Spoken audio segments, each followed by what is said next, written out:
Olá, na aula de hoje eu vou conversar com você sobre polimorfismo de tipo, ou seja, como eu posso implementar em Haskell funções polimórficas, funções que conseguem trabalhar com mais de um tipo de dado. Vamos dar uma olhada nisso então. Eu trouxe aqui o exemplo da função tamanho, que é uma função que eu tinha pedido para vocês implementarem numa lista de exercícios. A função tamanho recebe uma lista de inteiros e devolve o tamanho dessa lista de inteiros. Então, a função tamanho, se ela receber uma lista vazia, bom, o tamanho de uma lista vazia é zero, né? Se a função tamanho receber uma lista cujo primeiro elemento é x e o resto é xs, na solução aqui eu estou então somando 1 no tamanho do resto da minha lista. Agora vamos supor que eu queira implementar uma função que calcula o tamanho de uma lista de booleanos. Bom, o código está aqui. Se a gente olhar bem para esse código, notem o seguinte, o corpo da função ele é exatamente o mesmo do corpo da função anterior.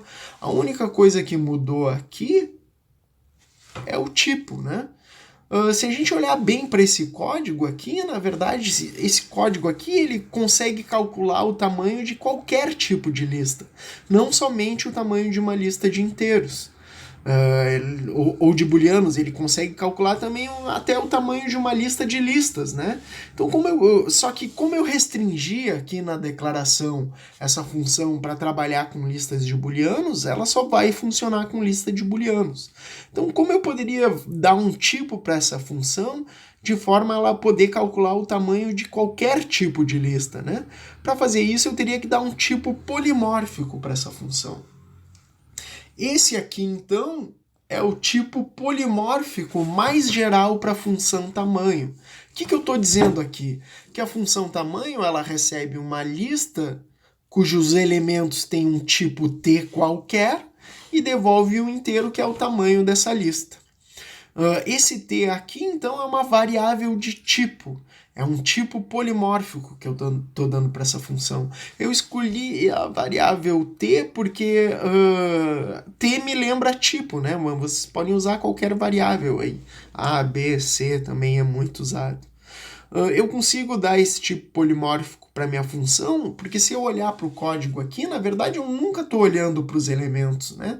Na verdade eu estou simplesmente somando um na resposta para cada elemento, seja ele qualquer, para cada elemento da minha lista, seja ele que tipo ele tenha, né? Então dessa forma eu posso dar esse tipo polimórfico e ela vai calcular o tamanho de qualquer tipo de lista. Esse t aí é chamado de variável de tipo, porque na verdade em tempo de execução, quando eu estou aplicando essa função numa lista qualquer, esse t vai assumir o tipo da lista, né? Por exemplo, se eu aplicar a função tamanho nessa string, nessa lista de caracteres, bom, então aquele t vai ser substituído por char, por caractere. Se eu aplicar a função tamanho numa lista de inteiros, na verdade aquele t vai ser instanciado por tipo int.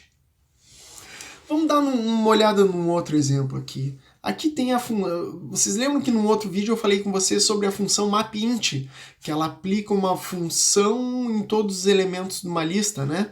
Em Haskell a gente tem a função map, que é muito parecida com a função mapInt. A função mapInt a gente tinha dado esse tipo aqui para ela. Ela recebia uma função de inteiro para inteiro, uma lista de inteiros, aplicava essa função em todos os elementos dessa lista, gerando uma nova lista. Se a gente olhar bem para essa função aqui, para o código do map, na verdade ele é muito mais geral, né? Eu simplesmente estou aplicando uma função a todos os elementos da minha lista, então talvez eu poderia pensar num tipo mais geral para ela, polimórfico, para trabalhar não somente com funções de inteiro para inteiro e listas de inteiro, mas com outras funções e outras listas, né? Numa primeira tentativa, eu poderia dar esse tipo mais geral aqui para essa função. Eu estou dizendo que o map ele recebe uma função de A para A, daí obviamente eu tenho que receber uma lista de A's, que é o tipo de entrada, A é o tipo de entrada na minha função, e vou ter na saída então uma lista de elementos de um tipo A, que é a saída da minha função. Mas notem que esse tipo, apesar dele ser mais geral do que o anterior, ele ainda está restringindo aqui o tipo de entrada da minha função ser o mesmo da saída, o que me obriga a lista de entrada ter também o mesmo tipo e a lista de saída ter também o mesmo tipo. Mas eu poderia dar um tipo ainda mais geral para essa função.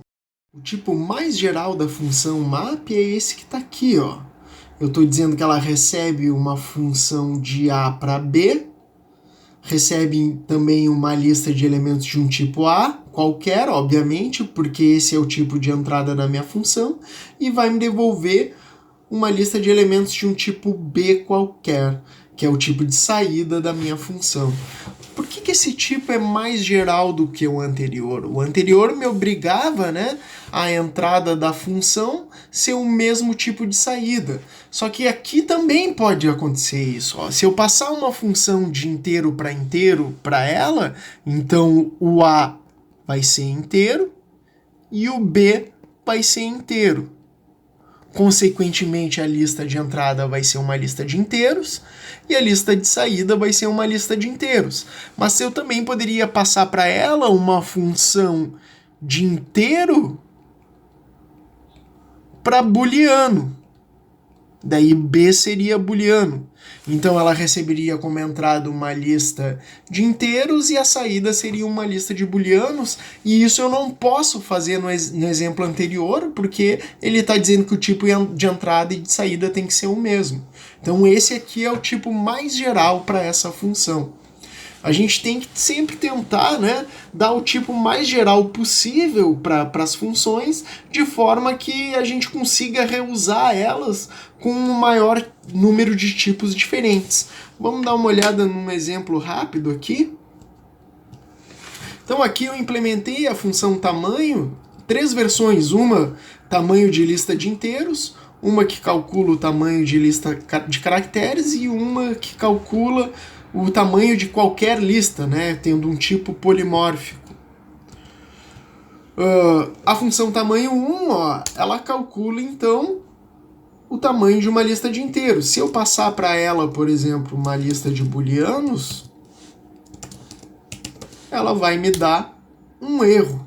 Agora, já a versão polimórfica dela, que se chama tamanho, ó, ela calcula o tamanho de lista de booleanos e também calcula o tamanho de lista de inteiros.